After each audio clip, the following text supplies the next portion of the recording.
Hello friends, welcome back. आज के इस एनालिसिस वीडियो में हम लोग बात करने वाले हैं एक इम्पॉर्टेंट टॉपिक के ऊपर।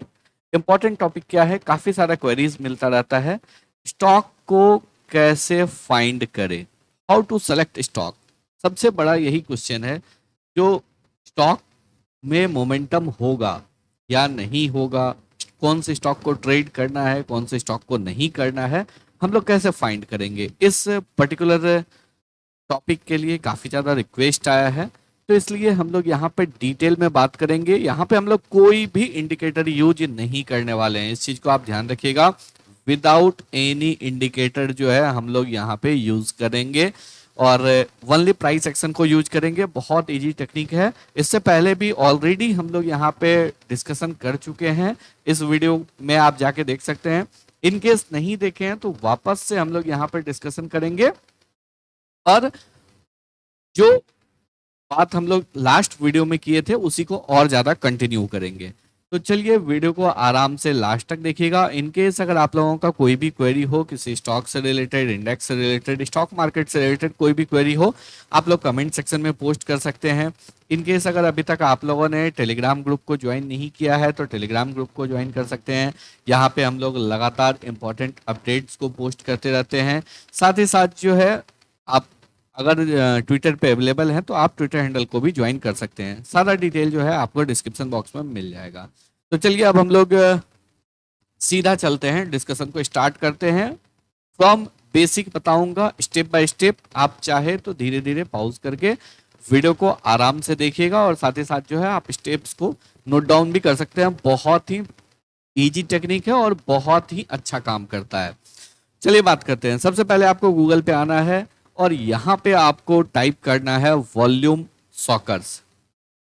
वॉल्यूम सॉकर्स को आप जैसे ही टाइप करेंगे और उसके बाद आप एंट्री लेंगे तो आपको यहाँ पे काफ़ी सारा साइट दिखेगा। मनी कंट्रोल का भी है, स्किनर का भी है, एनएससी का भी है। आप किसी का यूज़ कर सकते हैं, लेकिन आप पहले एक बार चार्टिंग का जो है ये खोल के देख लीजिए। तो सबसे पहले आपको चार्टिंग के इस स्क्रीनर पे जाना है। आपको यहाँ पे कुछ भी छेड़छाड़ नहीं करना है, क्योंकि यहाँ पे देखिए ऑलरेडी जो है ये आपको कहाँ से फिल्टर कर रहा है, तो निफ्टी 500 के सेगमेंट से ये आपको फिल्टर कर रहा है। तो इसी वजह से जो आपका टॉप मोमेंटम जहाँ से मिलता है, कैश ट्रेडिंग हो या फिर एफएनओ का भी स्टॉक आपको यहाँ से मिल जाएगा। निफ्टी 500 के उसमें अगर आता है मोमेंटम तो डेफिनेटली आपको मिल जाएगा। तो आपको यहाँ पे कुछ भी नहीं करना है, एज इट इज रहने देना है। जो भी स्क्रीनर है इसमें आपको कोई भी छेड़छाड़ नहीं करना है, ये पब्लिकली अवेलेबल है। और मैं इस पर्टिकुलर स्क्रीनर का लिंक जो है डिस्क्रिप्शन बॉक्स में भी दे दूंगा, तो आप जो है वहां से भी जाके कॉपी कर सकते हैं। आपको रन स्कैन पे क्लिक कर देना है। यहाँ पे आपको रन स्कैन दिख रहा है, आपको रन स्कैन कर देना है। उसके बाद जो है आपको यहाँ पे कुछ स्टॉक्स आएंगे। अब आज जो है यहाँ पे बहुत ज़्यादा मोमेंटम, क्योंकि कल बहुत ज़्यादा गिरावट हुआ था, उसके बाद काफ़ी स्टॉक्स में जो है आपको उतना अच्छा सेटअप बन नहीं रहा है। इस वजह से जो है यहाँ पे आपको स्टॉक्स कम है। जब बुल रन रहता है या अपसाइड मोमेंटम अच्छा रहता है तो यहाँ पे आपको काफी सारे स्टॉक्स मिलते हैं। तो यहाँ पे अब आपको वन बाय वन जो है आइडेंटिफाई करना है। सबसे पहला आपको विजया डायग्नोस्टिक सेंटर, आज हम लोगों ने पोस्ट भी किया था, ट्विटर हैंडल पे भी पोस्ट किया था और साथ ही साथ जो है अपने टेलीग्राम ग्रुप पे भी पोस्ट किया था। जो हॉस्पिटल सेक्टर में जो है एक अच्छा तेजी देखने को मिल रहा है। यहाँ पे अगर आप देखेंगे तो क्लियरली मैंने पोस्ट किया था, जो हॉस्पिटल सेक्टर में जो है एक अच्छा तेजी देखने को मिल रहा है। तो उसी से मिलता जुलता है विजय डायग्नोस्टिक, जो कि आपको लैब, पैथोलॉजिकल लैब के कामकाज में है। तो यहाँ पे एक अच्छा तेजी दिख रहा है। अब सिंपल आपको यहाँ पे सिंबल भी है, सिंबल भी आपको ढूंढने का जरूरत नहीं है। यहाँ पे आपको वॉल्यूम भी दिख रहा है, जो कितने वॉल्यूम के साथ ट्रेड किया है। तो मोर देन 10 मिलियन वॉल्यूम के साथ ये स्टॉक जो है आज ट्रेड किया है। तो डेफिनेटली जो है यहाँ पे काफी सारे बायर्स इंटरेस्टेड हैं। तो चलिए बात करते हैं, हम लोग आएंगे और यहाँ पे हम लोग टाइप करेंगे विजया। तो आप जैसे विजया को टाइप करेंगे, यहाँ पे आपके सामने चार्ट आ चुका है। चार्ट आने के बाद देखिए, कोई भी स्टॉक अगर आपके पास आता है आपको उसको ब्लाइंडली नहीं बाई करना है, आपको थोड़ा सा लॉजिक लगाना है। अब यहाँ पे हम लोग वॉल्यूम को यूज नहीं कर रहे हैं। वॉल्यूम को क्यों नहीं यूज कर रहे हैं? क्योंकि ऑलरेडी जो हम लोगों का यहाँ पे फिल्टर लगा हुआ है वो वॉल्यूम का ही है।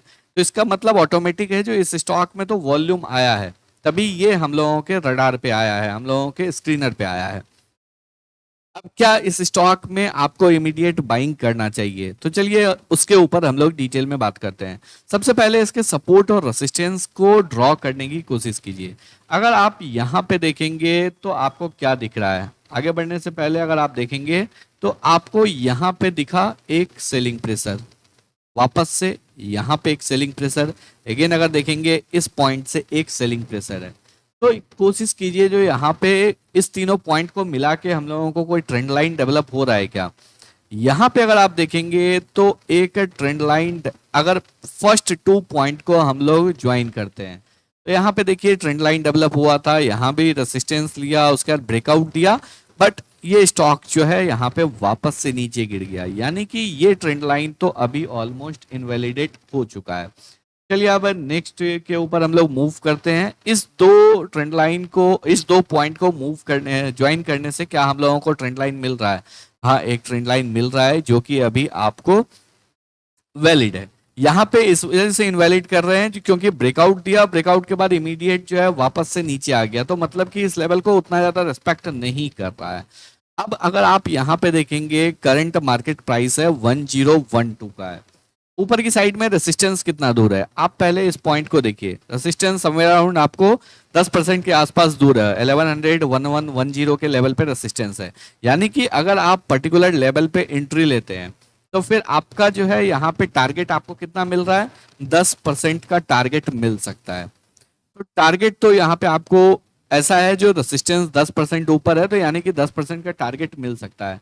अब यहाँ पे आपको एक चीज और कैलकुलेट करना है, कैलकुलेट ये करना है जो अगर आप पर्टिकुलर लेवल पे लेते हैं तो आपका एसएल क्या है। देखिए डेली चार्ट में अगर आप देखेंगे प्रीवियस 2 ट्रेडिंग सेशन से कंटिन्यूअस मोमेंटम यहाँ पे देखने को मिल रहा है, डेली चार्ट में तो एसएल बहुत बड़ा है। तो यहाँ पे हम लोग थोड़ा सा स्विच करते हैं आवरली टाइम फ्रेम में इस स्टॉक में क्या हो रहा है।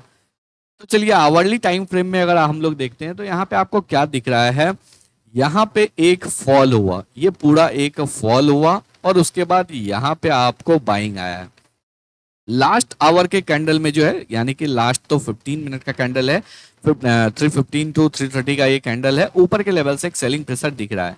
अब अगर आप यहाँ पे देखेंगे ऑलरेडी एक बड़ा मोमेंटम हो चुका है, जब तक यहाँ पे एक पुल बैक नहीं आता है तब तक जो है आपके लिए बेटर अपॉर्चुनिटी नहीं बनेगा। साथ ही साथ अगर आप आवरली टाइम में भी देखेंगे तो आपका एसएल जो है काफी दूर है, तो एसएल अगर दूर है, यहाँ पे आपका रिस्क रिवॉर्ड रेशियो मैच नहीं हो रहा है, तो आप यहाँ पे इस स्टॉक को यहीं पे अभी रख देंगे या फिर आप वॉच लिस्ट में ऐड करके रख लेंगे, क्योंकि यहाँ पे वॉल्यूम आया है, ट्रेंड लाइन के ब्रेकआउट के पास है, हो सकता है कुछ और सेशंस के बाद यहाँ पे अपॉर्चुनिटी बने।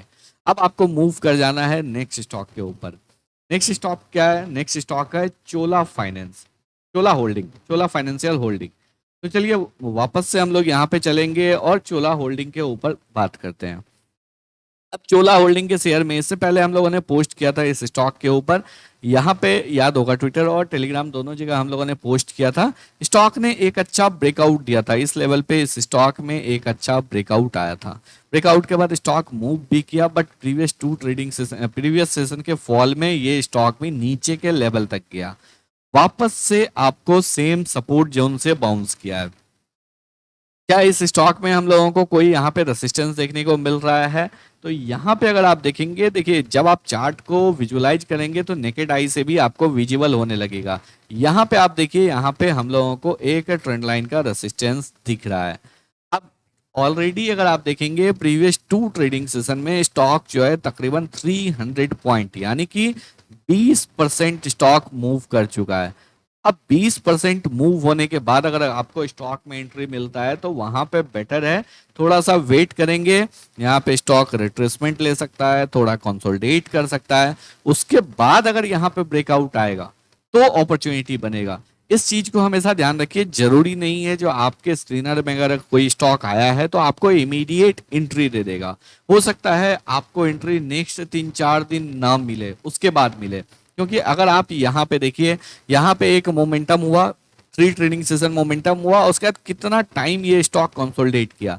यहाँ पे देखिए 3 ट्रेडिंग सेशन मोमेंटम हुआ, उसके बाद कितना टाइम ये कंसोलिडेट किया। यहाँ पे देखिए 3 ट्रेडिंग सेशन मोमेंटम हुआ, उसके बाद लगातार ये कंसोलिडेट कर रहा था और उसके बाद मार्केट न्यूज की वजह से इस स्टॉक में गिरावट देखने को मिला। तो आपको मार्केट के पैटर्न को समझना बहुत जरूरी है। मार्केट के पैटर्न को जब तक आप नहीं समझेंगे तब तक जो है आप अच्छे से ट्रेड नहीं कर पाएंगे। अब यहाँ पे आपको इस स्टॉक में भी कोई बहुत बड़ा अपॉर्चुनिटी नहीं मिल सकता है, क्योंकि अगर आप आवरली टाइम फ्रेम में भी स्विच करेंगे तो ये स्टॉक देखिए नीचे के सपोर्ट लेवल से कंटिन्यूअस रैली किया ऊपर के रेसिस्टेंस लेवल तक। अब अगर यहाँ पे थोड़ा सा रिट्रेसमेंट होता है, यहाँ पे कंसोलिडेशन होता है, एक फ्लैग एंड पोल पैटर्न का फॉर्मेशन होता है, उसके बाद अगर ब्रेकआउट देता है तो एक अच्छा अपॉर्चुनिटी बनेगा, क्योंकि तब आपका एसएल भी कम होगा और आपको एक बड़ा टारगेट मिल सकता है। अभी यहाँ पे ऑलरेडी एक बड़ा मोमेंटम हो चुका है, तो यहाँ पे थोड़ा सा भी अगर डाउन मूव आना स्टार्ट हुआ तो जितने भी लोग प्रॉफिट में हैं फटाफट अपने पोजीशन को काटना स्टार्ट कर देंगे। तो ये लॉजिक को आपको समझना बहुत जरूरी है। यहाँ पे भी आपको एक अच्छा अपॉर्चुनिटी नहीं मिला, कोई बात नहीं, हम लोग मूव कर जाएंगे नेक्स्ट स्टॉक के ऊपर। नेक्स्ट स्टॉक के ऊपर अगर हम लोग मूव करेंगे तो नेक्स्ट स्टॉक का 5 स्टार। अब यहाँ पे अगेन जो तेजी देखने को मिल रहा है वो आपको देखने को मिल रहा है या तो हॉस्पिटल और लैब के सेक्टर में, या फिर जो है आपको फाइनेंस में, एनबीएफसी में, स्ट्रॉन्ग एनबीएफसी में। अगर हम लोग यहाँ पे बात करेंगे 5 स्टार में भी बिल्कुल ऑलमोस्ट सिमिलर सिनेरियो यहाँ पे देखने को मिल रहा है। यहाँ पे भी अगर देखेंगे तो ये एक सपोर्ट जोन से बाउंस किया है और ऊपर की साइड में रेसिस्टेंस है ट्रेंड लाइन का। बट इस रेसिस्टेंस को अगर आप देखेंगे, यहाँ पे रेसिस्टेंस फेस किया, यहाँ पे रेसिस्टेंस फेस किया, यहाँ पे रेसिस्टेंस, यानी कि ये ट्रेंड लाइन का रेसिस्टेंस मल्टीपल टाइम हिट हो रहा है। और हम लोगों को पता है कोई भी सपोर्ट या रेसिस्टेंस अगर मल्टीपल टाइम हिट होता है तो वो वीक होता है। तो यहाँ पे हाई चांस है अगर मार्केट यहाँ पे थोड़ा सा कंसोलिडेशन होता है, एक फ्लैग एंड पोल पैटर्न बना के ये स्टॉक ऊपर की साइड निकल सकता है। तो इस स्टॉक को जरूर अपने रडार में रखना है।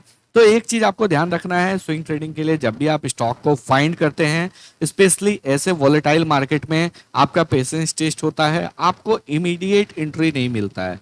तो बेटर है थोड़ा सा वेट करेंगे, अपॉर्चुनिटी मिलेगा, उसके बाद हम लोग एंट्री लेंगे। एंट्री के लिए आप छोटे टाइम फ्रेम यानी कि आवरली या फिर 13 मिनट के टाइम फ्रेम में, 30 मिनट के टाइम फ्रेम में आप स्विच कर सकते हैं।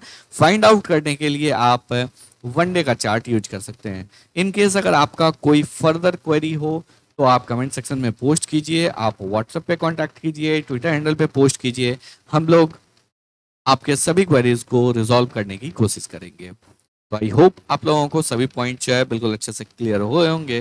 अगर वीडियो को अच्छा लगा हो तो वीडियो को लाइक करके चैनल को सब्सक्राइब जरूर कर लीजिए।